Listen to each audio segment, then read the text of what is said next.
Olá, irmão, olá, irmã, lhe saúdo com a graça e a paz do nosso Senhor e Salvador Jesus Cristo. É uma alegria, uma satisfação estarmos juntos novamente para darmos prosseguimento ao nosso estudo sobre a carta de Paulo aos Efésios, que é o tema da revista que nós estamos utilizando na nossa escola bíblica dominical. O título da revista das lições bíblicas é A Igreja Eleita, redimida pelo sangue de Cristo e selada com o Espírito Santo da promessa. É a revista da editora CPAD que nós estamos utilizando nos nossos estudos sobre a carta de Paulo aos Efésios. A lição hoje que nós vamos tratar com vocês é a lição de número 4, cujo título dela é A Iluminação Espiritual do Crente. O texto áureo está em Efésios, no capítulo 1, no versículo 17, que diz o seguinte: você que tem a revista pode acompanhar juntamente comigo. Você que não tem, você pega a sua Bíblia e acompanha conosco, certo? É importante você estar com a sua Bíblia para estar acompanhando as outras referências que serão mencionadas durante o vídeo. Vamos ler lá, texto áureo, Efésios, capítulo 1, versículo 17, diz o seguinte: para que o Deus de nosso Senhor Jesus Cristo, o Pai da glória, vos dê em seu conhecimento o espírito de sabedoria e de revelação. A verdade prática diz o seguinte: a vocação do crente inclui a herança de preciosas riquezas conferidas aos eleitos pela grandeza do poder de Deus. A leitura bíblica em classe se encontra na carta de Paulo aos Efésios, no capítulo 1, os versículos 15 ao 23, que eu lhe convido a ler. Você pode pausar o vídeo e ler o texto que foi mencionado aqui. Vamos agora fazer uma breve oração, pedindo ao Espírito Santo que nos dê iluminação espiritual para compreendermos o que vai ser tratado hoje. Amém? Incline a sua cabeça, vamos orar. Senhor, meu Deus e Pai que está nos céus, obrigado, Senhor, por mais esta oportunidade de estarmos aqui juntos, com eu e a pessoa que me assiste, para compartilhar a Tua palavra. Senhor, com base em tudo que nós iremos estudar nesse momento, nós te pedimos, Espírito Santo de Deus, o Espírito de revelação e de sabedoria, ilumina a nossa mente, nos dá condições de entendermos o que será estudado nesse momento. Fala conosco, Senhor, fala aos nossos corações e nos dá entendimento. Em nome de Jesus. Amém. Irmãos, como nós falamos no início do vídeo, o tema da nossa lição é a iluminação espiritual do crente. Então, eu vou tratar primeiramente, especificamente em relação ao que é esta iluminação, para nós comentarmos alguns trechos da nossa revista. Então, uma observação importante é justamente o que ele diz aqui na introdução sobre a relação entre os primeiros versículos, versículo 3, 4 até o 14, e a próxima sequência de versículos que nós lemos aqui na leitura bíblica em classe. Qual é essa relação? Observa que nós estamos falando de uma carta que tem um destinatário, que foi a nossa aula número 1, nossa lição número 1. O destinatário desta carta, principalmente, são os irmãos, a igreja localizada na cidade de Éfeso. E Paulo tem uma relação muito próxima com esta igreja. Nós observamos isso pelos relatos que se encontram lá em Atos, no livro de Atos, e também pela própria maneira como ele se refere aos Efésios nesta carta. Então, você observa que ele começa o capítulo 1 com um louvor, com ações de graças, que é justamente a doxologia, que é uma expressão de engrandecimento, de louvor à glória de Deus. E aí, logo em seguida, ele faz referência à fé dos Efésios, ao amor entre os irmãos, que são sinais, que são características de que eles foram eleitos por Deus. Então, Paulo faz referência a essa fé, a esse amor, para logo em seguida introduzir uma oração. Por que ele introduz esta oração? Porque Paulo, ele teve o entendimento do que representa o plano de salvação. Como nós falamos na lição de número 2 da nossa revista, sobre a sublimidade das bênçãos espirituais, Paulo teve o conhecimento pleno, a plenitude desse entendimento. E ele estava tão feliz, tão grato, o coração de Paulo estava tão cheio de adoração, que ele pede a Deus que ilumine o coração dos irmãos efésios para que eles tenham conhecimento, entendimento da dimensão da esperança da vocação deles, para que eles entendessem a sobreexcelência, a suprema grandeza do poder de Deus. Então, o que Paulo está dizendo é que os efésios devem ter uma compreensão abrangente, completa, do que eles receberam, da posição deles em Cristo, porque o conhecimento deles sobre estas bênçãos espirituais iria gerar neles a mesma reação que Paulo também teve, de louvor, de adoração. Então, ele fala lá no versículo 17, ele ora para que o Deus, você pode retornar à leitura bíblica em classe, Efésios 1, 17, ele diz assim: para que o Deus de nosso Senhor Jesus Cristo, o Pai da glória, vos dê em seu conhecimento o espírito de sabedoria e de revelação, tendo iluminados os olhos do vosso entendimento, para que saibais qual seja a esperança da sua vocação e quais as riquezas da glória da sua herança nos santos, e qual a sobreexcelente grandeza do seu poder sobre nós, os que cremos, segundo a operação da força do seu poder. Então, Paulo, ele tinha convicção de que para os efésios poderem entender essa esperança da vocação, as riquezas da glória da herança nos santos, a sobreexcelente grandeza do poder de Deus que opera em nós, isso não aconteceria de forma natural, apenas usando a faculdade intelectual, apenas o intelecto, apenas a inteligência humana.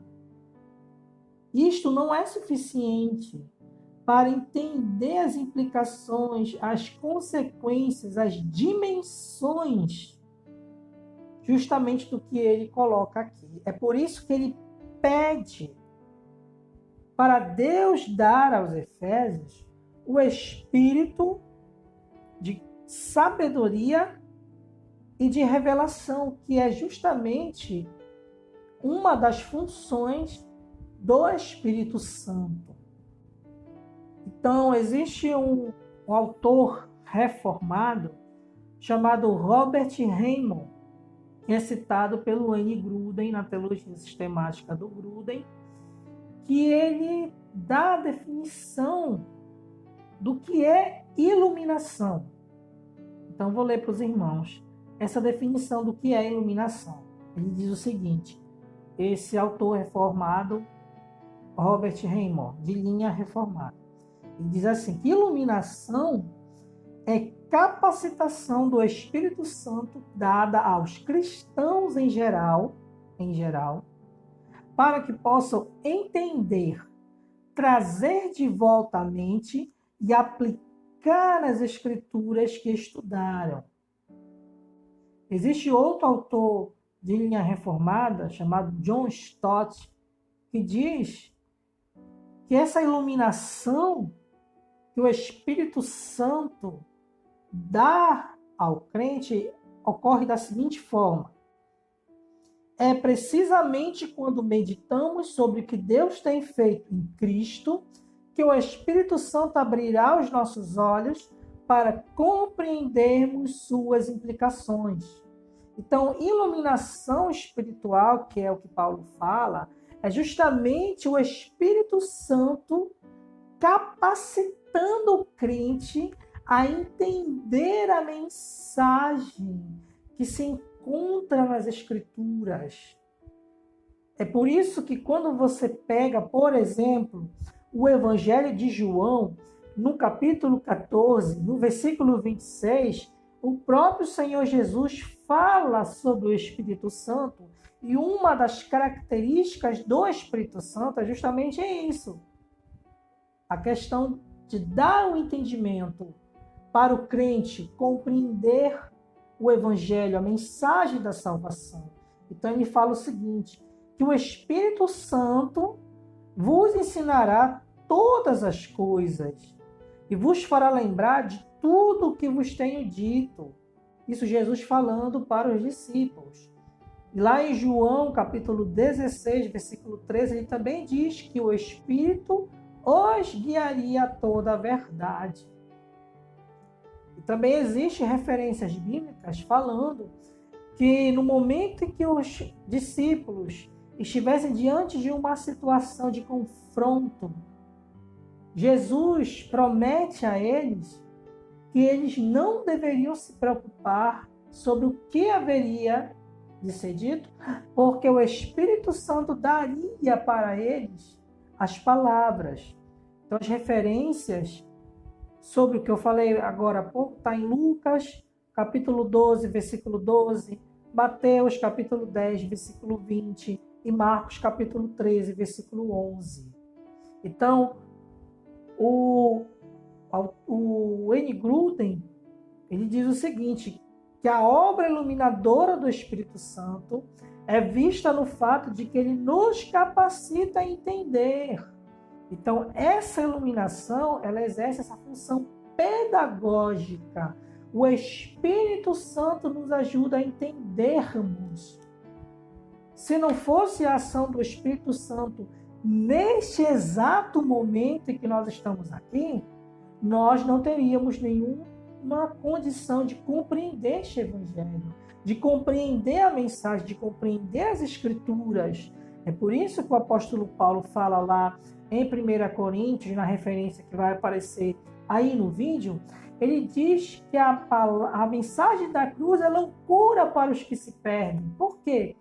Porque Paulo está falando com a igreja de Corinto, que estava no meio de uma cultura grega. Então, os gregos não aceitavam o fato de que alguém morto de uma maneira tão vexatória poderia ter vitória.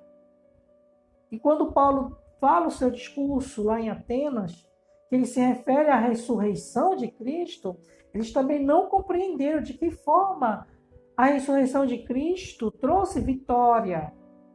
Então, pelo fato deles não terem esse entendimento dado pelo Espírito Santo, essa mensagem da cruz era loucura.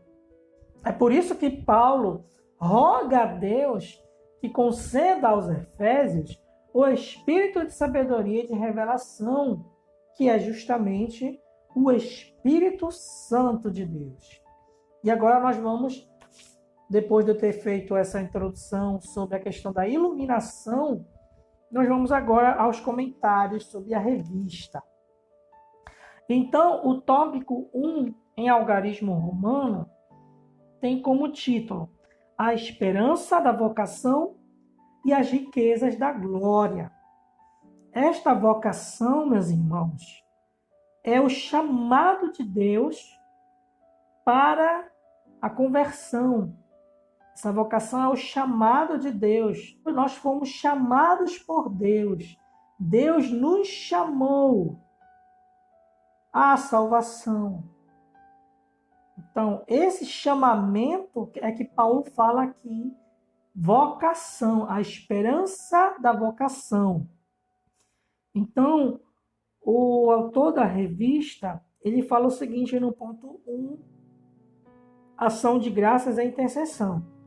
Então, ele diz justamente isso, que o apóstolo Paulo está feliz em ver a fé dos irmãos efésios.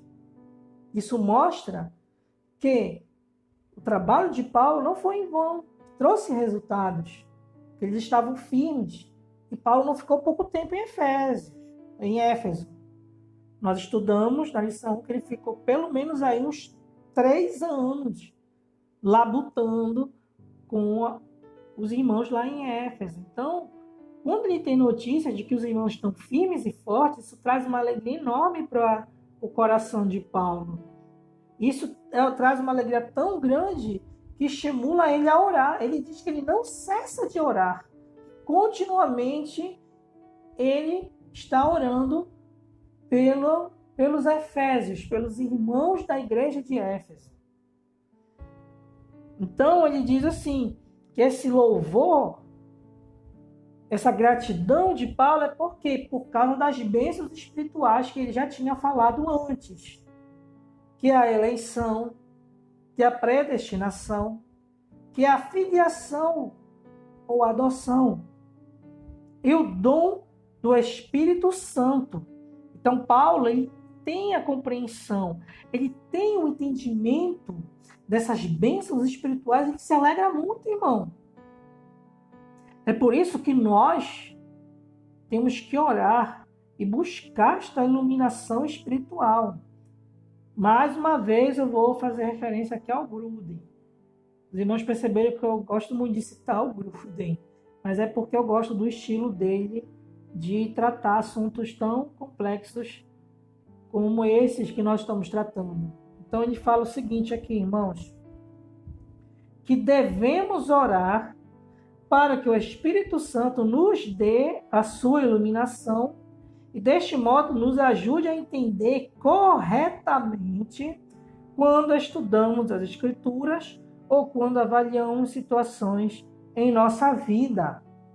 Então, Paulo, ele recebeu do Espírito Santo esta iluminação. Por isso ele estava alegre. Por isso ele adorava, ele louvava ao Senhor.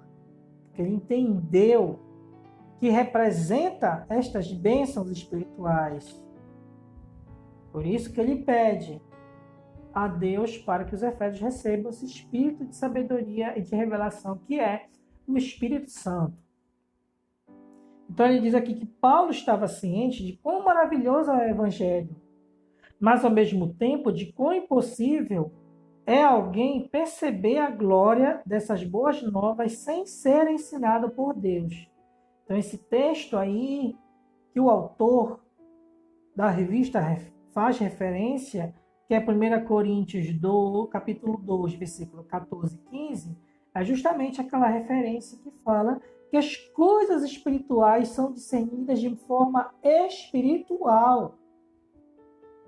Então, por mais que o homem natural se debruce sobre a Bíblia, estude a Bíblia, ele não terá compreensão plena, clara, objetiva da mensagem, se o Espírito Santo não atuar nele e lhe dar a iluminação.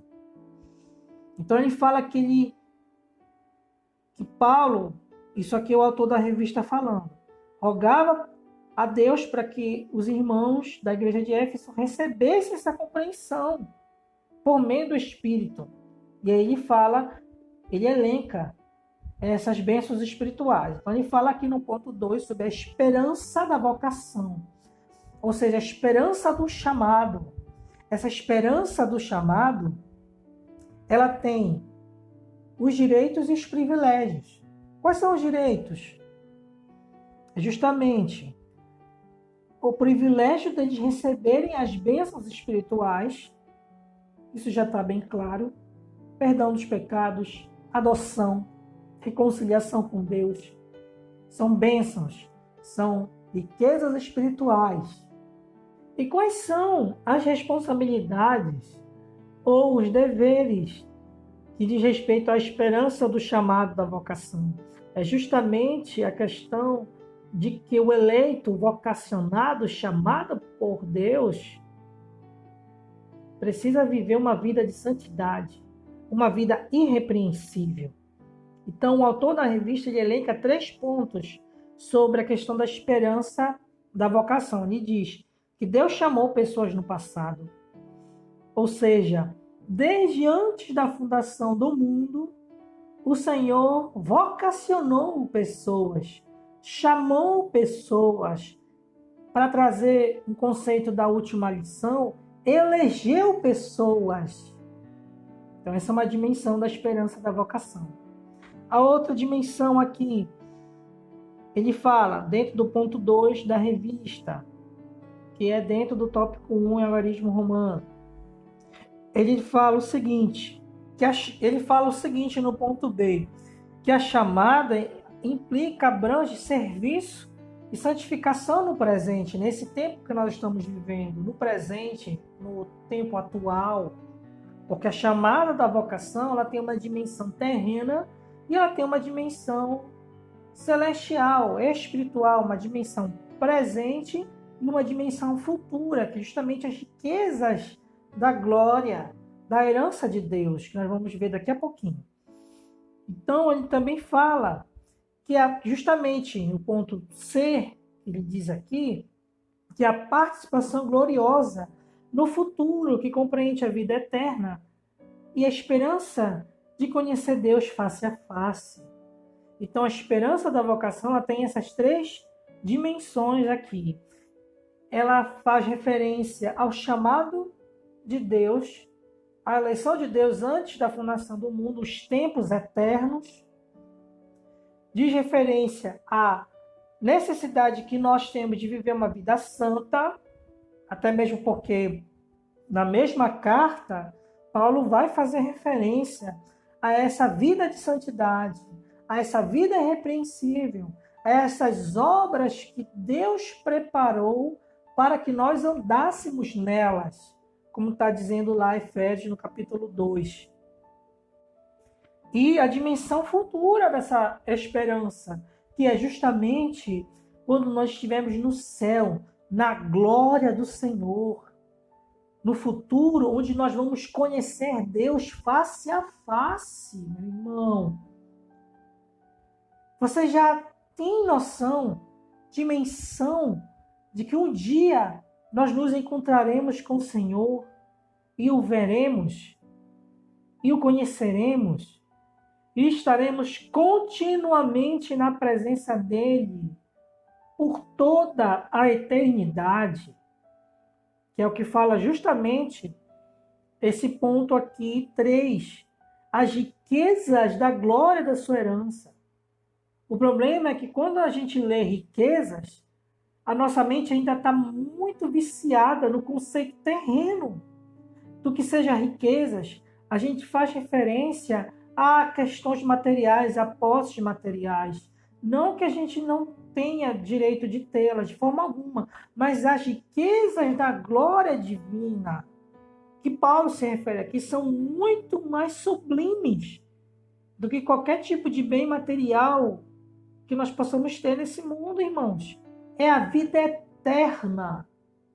É estar sempre na presença do nosso Deus. Então ele fala aqui que a expressão sua herança é justamente aquilo que Deus presenteou os eleitos. E aí ele faz novamente referência às bênçãos espirituais, que é o perdão dos pecados, a adoção, as bênçãos que eu falei no porvir. Irmãos, o apóstolo Paulo, ele repete várias vezes determinados temas. Por que isso?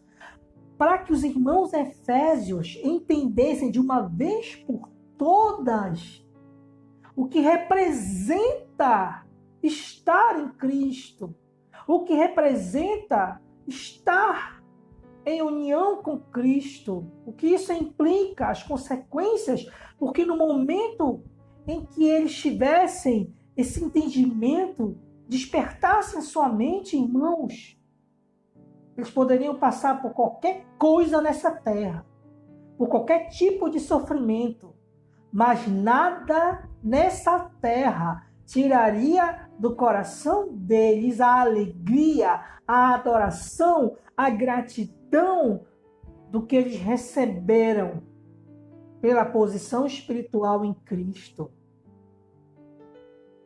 Você está entendendo? O Espírito Santo está te iluminando nesse momento? Você está tendo compreensão do que está sendo dito aqui? Então, ele fala sobre o dia em que nós estaremos nas bodas do Cordeiro.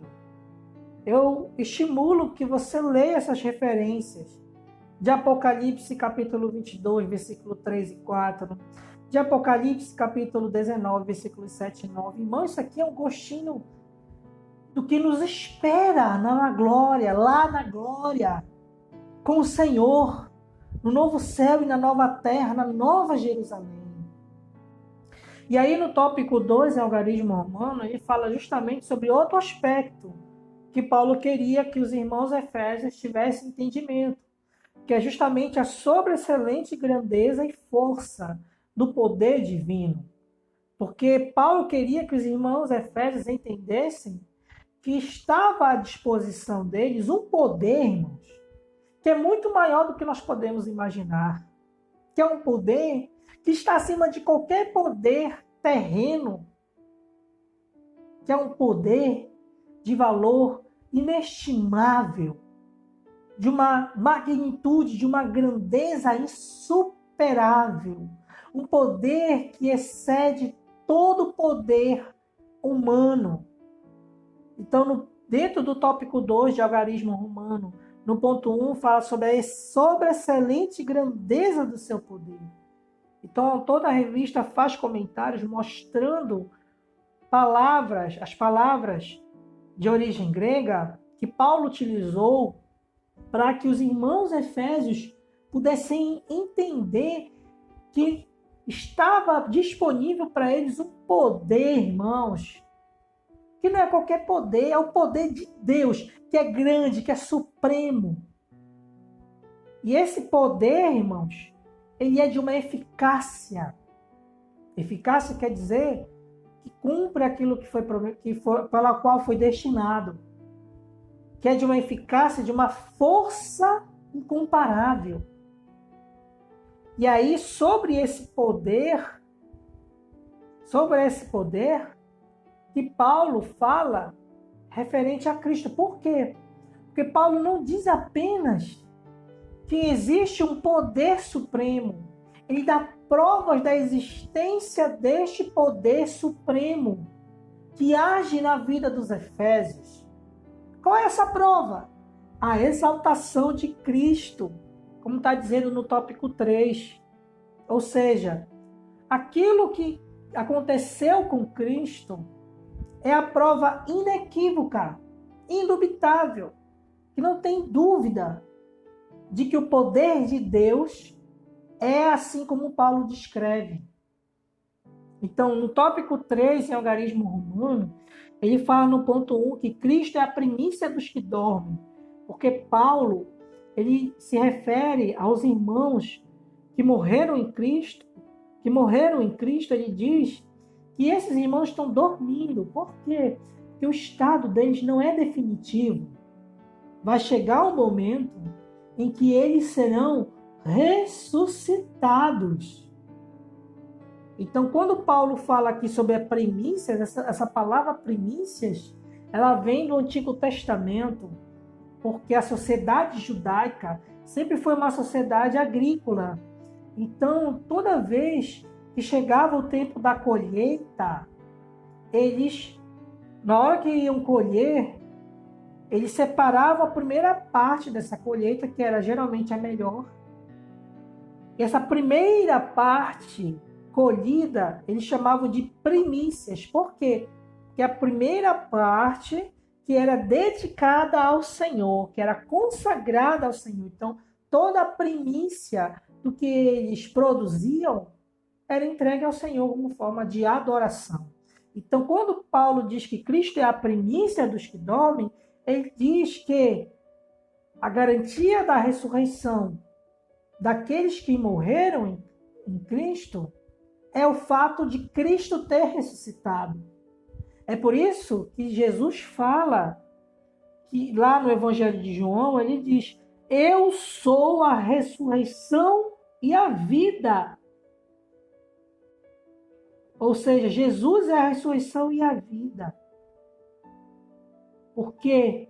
Porque a sua ressurreição é a prova, é a certeza de que todo aquele que morreu em Cristo também irá ressuscitar um dia. Inclusive, quando o apóstolo Paulo escreve aos Tessalonicenses, ele diz isso: consolai-vos uns aos outros com estas palavras. Então, a ressurreição de Cristo é a garantia de que também nós seremos ressuscitados. Outro ponto que ele diz aqui, dentro do tópico 3 de algarismo romano, no ponto 2, ele fala que Cristo foi elevado à direita de Deus. Então, esse estado de elevação, de exaltação, Cristo foi exaltado, irmãos. Ele morreu numa cruz, ele sofreu, ele padeceu, sim, mas ele não está mais nesse estado. O estado atual do nosso Senhor Jesus Cristo é de glória, é de louvor, é de exaltação. Ele está à direita do Senhor Deus Pai Todo-Poderoso. Ele está entronizado acima de todo poder, de toda autoridade, de todo nome, de toda língua. Ele está lá, meu irmão, à direita de Deus, o sumo sacerdote que intercede por nós, irmãos. Ele está glorificado. Então, meu irmão, o Cristo ressurreto, o Cristo glorificado, o Cristo que está sentado à direita de Deus Pai Todo-Poderoso, esse Cristo que intercede por nós, que é o nosso sumo sacerdote, ele é a garantia e a certeza do poder de Deus que opera na vida do crente. É o poder da ressurreição que o apóstolo Paulo fala lá em Filipenses, no capítulo 3, no versículo 10, quando ele diz assim: eu quero conhecer o poder de Cristo, o poder da ressurreição de Cristo, porque Paulo sabia que quando esse poder ele age dentro da vida do eleito, do crente em Jesus, traz uma transformação de vida, que Paulo fala lá em Efésios, no capítulo 2, esse poder da ressurreição, e não apenas garante a ressurreição dos salvos no futuro, mas também é o poder de Deus que nos tira do estado de morte para o estado de vida espiritual. Então, quando ele fala no ponto 3 de Cristo exaltado sobremaneira, é porque ele está acima de todo poder, acima de todo principado, acima de toda potestade. Ele está glorificado, meu irmão e minha irmã. Então, no tópico 3, em algarismo romano, essas demonstrações aqui que Paulo fala sobre Cristo são as demonstrações do poder de Deus. Então, esse poder que ele menciona, o poder excelso, sobremaneira, de grandeza elevada, de eficácia, de força, nós vemos esse poder agindo em Jesus Cristo, por meio da ressurreição de Cristo, da elevação de Cristo à destra do Pai, e do quanto Cristo foi exaltado. E a Bíblia diz lá em Mateus, no capítulo 28, que ele recebeu todo o poder e toda a autoridade nos céus e na terra. Então, a exaltação de Cristo é para nós exemplo do quão grande, do quão magnífico, do quão imensurável é o poder de Deus, que também age na vida do cristão, na vida do crente. É isso que Paulo deseja tanto que os efésios compreendessem.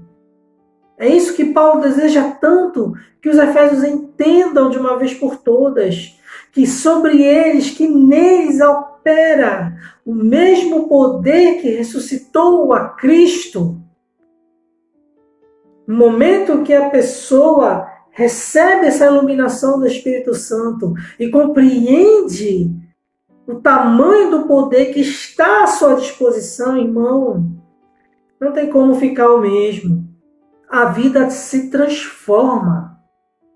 Então, irmão, diante de tudo que nós falamos aqui, diante de tudo que nós estamos experimentando e vivendo, que a gente se apegue nessa promessa, nessa esperança, nessa ressurreição. Porque nós temos à nossa disposição o poder de Deus, o poder do Senhor Jesus, da ressurreição de Cristo, que age na nossa vida. Nós temos esse poder à nossa disposição. Nós temos, irmão. Então, que Deus te abençoe, que Deus lhe guarde, que a paz do Espírito, da paz de Cristo e a consolação do Espírito Santo lhe cubra. E só para finalizar, se inscreva no nosso canal. Você que ainda porventura não é inscrito, vai aparecer um botão aqui do lado, tá? Que você pode se inscrever no nosso canal, além do botão vermelho que eu falo sempre. E também vai aparecer aqui no vídeo uma lista de reprodução das nossas outras aulas, das lições anteriores da nossa revista. Irmão, guarde essa palavra, se apega nessa palavra. E eu creio, em nome de Jesus, que você com certeza terá sua vida modificada. Tenha uma semana abençoada, um domingo abençoado. Um grande abraço. Fica com Deus, uma boa semana. E Deus lhe abençoe em nome de Jesus. Amém.